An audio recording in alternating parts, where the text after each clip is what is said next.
জীবনে তো খারাপ সময় আসবেই, জীবন তোমাকে অনেক কষ্টও দেবে।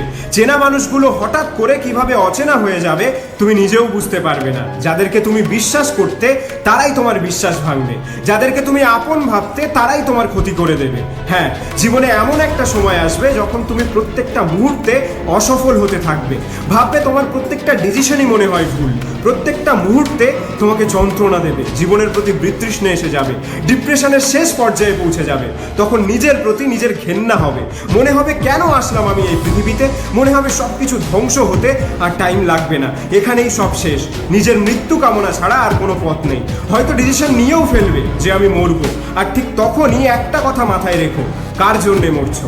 সত্যি কি সব কিছু শেষ? সত্যি কি সব দরজা বন্ধ?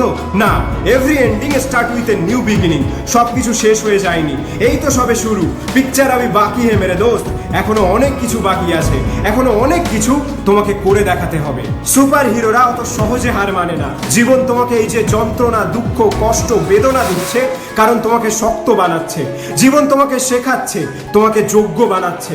একটা লোহার টুকরোকে প্রচন্ড আগুনে পুড়িয়ে পিটিয়ে তারপরে কিন্তু একটা ধারালো অস্ত্র বানানো হয়। তাই মনে করো এটা তোমার লাইফের সহনশীলতার পরীক্ষা চলছে। তারপরে যখন তুমি একটা অস্ত্র হিসাবে বাইরে আসবে, তখন তোমাকে কোনো পরিস্থিতি আর হার মানাতে পারবে না, কোনো কিছুই তোমার আর কঠিন বলে মনে হবে না। আর এই যে জীবনের খারাপ পরিস্থিতিতে সত্যিই তোমাকে একাই লড়তে হবে। সবাই তোমাকে সান্ত্বনা দিতে পারে, সাহস দিতে পারে, বোঝাতে পারে, কিন্তু আলটিমেটলি জীবনের সাথে যুদ্ধ তোমাকেই করতে হবে। নিজের সমস্যাটা নিজেকেই সমাধান করতে হবে। পরিস্থিতি যতই খারাপ হোক, তুমি যদি শক্ত হয়ে লড়াই করো,